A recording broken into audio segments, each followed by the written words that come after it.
Vous écoutez Radio Lomé, les 12h30.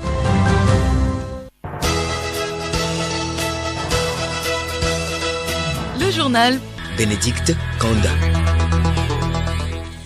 Bonjour et bienvenue dans ce journal dont voici le sommaire.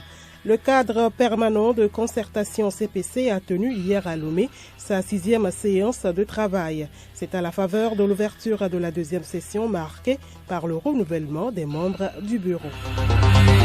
72e session du comité régional de l'OMS à Lomé, les travaux se poursuivent.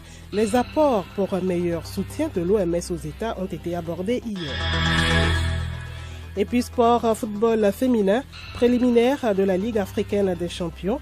Atleta FC de Lomé a perdu dimanche lors de sa première sortie. Score à l'arrivée 5-0 pour Bayelsa du Nigeria.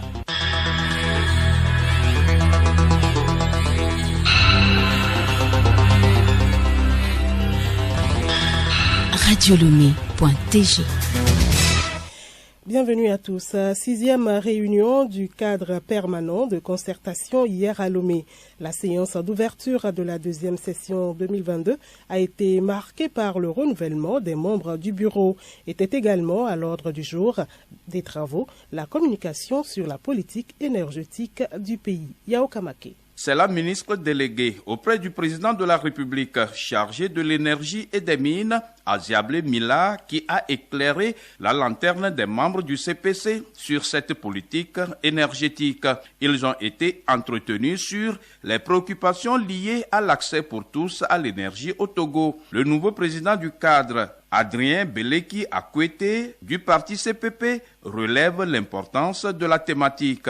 Nous avons décidé de parler énergie parce que l'énergie contribue au développement du pays. C'est pour cela que les partis politiques membres du CPC se sont réunis pour en parler et attirer l'attention du gouvernement sur les problèmes existants, comment les résoudre et faire en sorte que nous ne soyons plus dépendants de l'appui extérieur, que nous soyons totalement indépendants énergétiquement pour notre pays. Les travaux de cette 2e session se poursuivent ce mercredi et jeudi avec respectivement les communications sur la protection de l'environnement et la politique de l'inclusion financière. Le nouveau bureau de 5 membres est installé pour une période de 3 mois.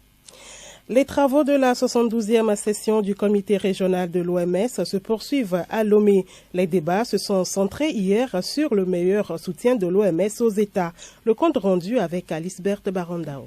Après l'installation du bureau devant conduire les travaux durant la session, bureau que dirige le ministre hôte, professeur Moussafa Mijiawa de la santé du Togo, les panels ont commencé. Plusieurs sujets ont été donc évoqués lors des panels du jour, notamment l'expérience du Togo en matière d'approche contractuelle, les activités de l'OMS dans la région Afrique avec le rapport annuel de la directrice Dr Matidissio Moueti. Les débats se sont plus concentrés sur les propositions de solutions devant amener l'OMS à être plus efficace et plus efficiente afin d'apporter un meilleur soutien au pays. La journée a pris fin par un dîner offert par le gouvernement togolais et la directrice régionale de l'OMS Afrique. Alice Berthe Barandao, d'autres thématiques sont abordées ce jour au cours des panels. Garantir à tous un accès équitable à la santé, c'est l'un des objectifs que vise la 72e session du comité régional de l'OMS qui se tient dans notre capitale. Quel lien y a-t-il entre sécurité et santé? Quelques éléments de réponse dans ce magazine de Solem Lemon. La santé n'a pas de prix, dit-on souvent, mais il ne peut avoir de bonne santé dans un contexte d'insécurité. Les conflits armés et guerres poussent les populations à se déplacer vers d'autres destinations. Dans ces lieux, elles font face à la faim, à l'insécurité qui les expose éventuellement à des maladies.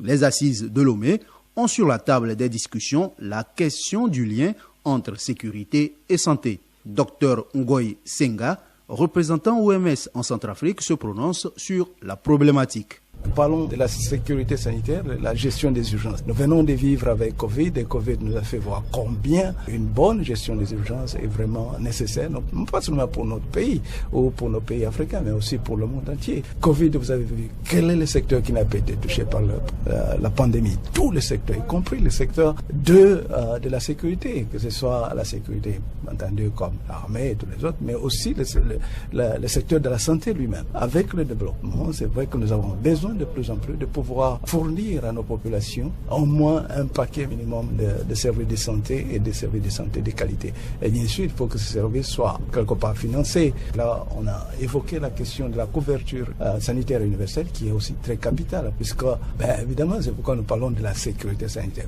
C'est donc clair, la santé a donc un lien avec tous les autres secteurs. Retrouvons Dr Ngoy Senga. Aujourd'hui, la santé ne peut plus être dissociée des autres secteurs. Tous les autres secteurs dépendent et impactent sur la santé, de même que la santé collective, mais aussi la santé individuelle, impacte sur tous les secteurs de la vie sociale, de la vie économique et même de la vie politique d'un pays. Avec Covid, c'est pas seulement le ministère de la Santé qui était au fond. D'ailleurs, dans la plupart des pays, la coordination même était placée au plus haut niveau du gouvernement, quelquefois même au niveau des chefs de l'État, pour que tous les secteurs puissent être impliqués, puissent s'impliquer pour la lutte contre la Covid, pour montrer la politique ou la santé dans toutes les politiques. Ça veut dire tous les autres secteurs, quelle que soit la politique que nous menons, nous devrions y inclure les aspects de la sécurité sanitaire, les aspects de l'accès à la santé pour nos communautés. La suite de cette édition, la mauvaise manipulation de l'essence est nuisible à la santé et si l'on est imprudent dans son transport, le pire peut arriver. Edmond Sogba a été témoin dimanche dernier d'un drame de 2 véhicules carbonisés au niveau du grand contournement à Agouet-Togomé. Voici son reportage, mais attention aux âmes sensibles. Nous sommes sur le grand contournement dans le quartier Agouet-Togomé, localité située entre les 2 ponts aériens, communément appelés échangeurs, de la fumée dans le ciel. 2 véhicules sont en feu en train de brûler, l'un transportant des bidons de carburant frelatés, communément appelés boudets, qui a vu l'un de ses pneus éclater, déraille et percute l'autre venant du sens opposé. Des témoignages sur place. Il y a un véhicule qui a porté l'essence. Bon, c'est Boudet. Donc, il est sur son allure. Il a croisé l'autre et ça prend feu immédiatement. Ce véhicule, il y avait 2 personnes dedans. L'autre aussi, 2 personnes. Celui qui venait de Kégué et qui transportait des bidons d'essence frelatés, c'est son pneu qui s'est éclaté. Il a déraillé et d'un seul coup, il est venu percuter l'autre et a pris feu premièrement avant que l'autre ne le prenne par la suite. Dans le véhicule percuté, les 2 passagers ont la vie sauve, mais l'homme a vu sa jambe cassée. Le conducteur du véhicule qui transportait des bidons de carburant frelatés est coincé dans le véhicule en feu. Après plus d'une demi-heure de feu, les véhicules sont complètement carbonisés. Pour le conducteur, on n'en parle plus. Le corps est complètement calciné, même jusqu'aux os. Il n'en reste plus rien du corps. Il est réduit en cendres. Rien du tout qu'on peut récupérer. De l'essence est un liquide très inflammable. Sa vente illicite est interdite par le gouvernement. Seules les stations d'essence sont autorisées à la commercialiser. Prudence à tous les niveaux. Merci à vous, Edmond Sogba. Suite de dossiers sur les vacances scolaires, nous parlons des élèves qui ont choisi de passer leur temps de liberté à Lomé. Aujourd'hui, on retrouve Maurice. Après des mois de cours à Blita, il a préféré retrouver sa famille dans la capitale pour passer de bons moments. Que fait-il durant cette période? Nathalie Kpanegay l'a rencontré. Le jeune garçon de 17 ans a parcouru environ 270 km pour arriver en vacances. Je suis élève au lycée de Blita, je passe en classe de première. J'ai choisi Lomé pour les vacances parce que j'ai la famille ici, j'ai mon papa, mes oncles, tout. Mais à Blita, je suis avec ma mère là-bas. À Blita, à part cultiver, sortir le matin, aller au champ, revenir la soirée, il n'y a rien à faire. En plus de certaines tâches domestiques qu'il accomplit au quotidien, Maurice et son cousin font de la balade à moto pour se recréer. Ici, chez mon oncle, quand je sors le matin, je m'occupe de mettre sa voiture au propre et les poules dans la clôture, je les entretiens. Et s'il y a un autre travail pour aider la maman, je suis disponible pour ça. Je suis avec mon cousin qui fait le stage, mais il n'a pas de temps. Mais c'est le week-end, il a le temps. Le week-end, on se promène en moto pour voir nos oncles, nos tantes et ses amis. S'il n'y a pas de travail la soirée, je vais jouer au foot. Mais s'il y a le travail, je m'occupe du travail que le foot. Comme quoi, changer de ville pour un nouvel air fait parfois du bien. Le journal Bénédicte Kanda. Également dans l'actualité au Tchad, les travaux du dialogue national inclusif auraient dû commencer hier puis cet après-midi, mais il est une nouvelle fois décalé d'une journée. Un délai de 48 heures désormais pour des raisons logistiques, explique le comité d'organisation, mais qui donne aussi plus de temps pour des tractations, notamment dans le but de convaincre les absents de rejoindre le dialogue national inclusif et souverain. En RDC, le gouvernement a confirmé un nouveau cas de la maladie à virus Ebola dans l'est du pays. Les autorités sanitaires enquêtaient depuis la semaine dernière sur ce cas. Il s'agit d'une femme de 46 ans décédée le 15 août dernier dans la zone de santé de Beni au nord Kivu. La maladie à virus Ebola est souvent mortelle, mais des vaccins et traitements existent maintenant contre cette fièvre hémorragique qui se transmet à l'homme par des animaux infectés. Sport à présent, football, la Coupe de la Ligue de Kara a rendu son verdict samedi dernier au terme de la finale pour la catégorie U17. Super Delta de Ketao a remporté le trophée face à AS Dampen. Préliminaire de la Ligue africaine des champions version dames, le représentant togolais Atleta FC de Lomé a raté sa première sortie face à Bayelsa du Nigeria. Solem Lemo. Tout à fait, le club champion du Togo, Atleta FC, a bu le calice jusqu'à la lie face à Bayelsa du Nigeria lors de sa première sortie à Yamoussoukro en Côte d'Ivoire. À l'issue de la rencontre, soldée par le score de 5-0, Kota Mama Chapo, coach d'Atleta, a expliqué cette lourde défaite par une mauvaise entame de jeu et la supériorité tactique de Bayelsa du Nigeria. Toutefois, selon le coach, des corrections de placement seront faites pour pouvoir entamer au mieux les deux dernières rencontres de poule. Le prochain match se joue ce mercredi face à l'USFA, Union des forces armées du Burkina Faso. Tournoi de la Ligue de Kara, catégorie U17, Super Delta de Ketao remporte la compétition face à AS Dampen sur le score d'1-0 grâce à une réalisation de Haruna Rahim. En petite finale de cette coupe, Real de Don Bosco s'est imposé aussi sur le même score face à la Masia. Toutes les 4 équipes du dernier carré ont reçu chacune des médailles,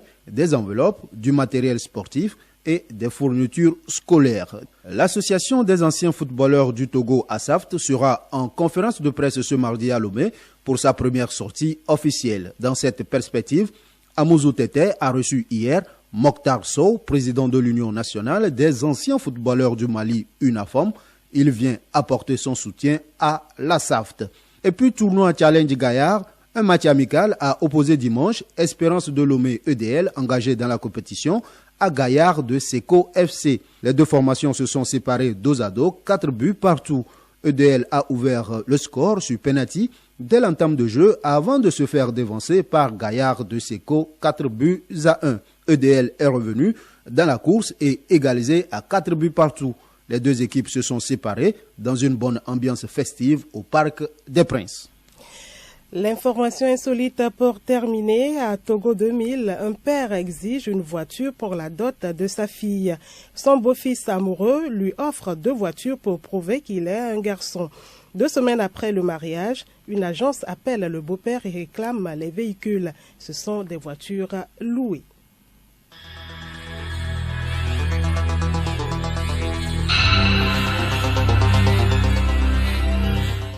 Madame, Monsieur, voilà, ainsi s'achève ce journal. Merci de l'aimable écoute.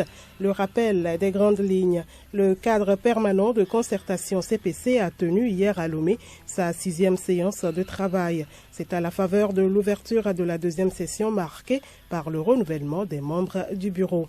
Et puis 72e session du comité régional de l'OMS à Lomé, les travaux se poursuivent. Les apports pour un meilleur soutien de l'OMS aux États ont été abordés. Bon appétit à vous si vous êtes à table.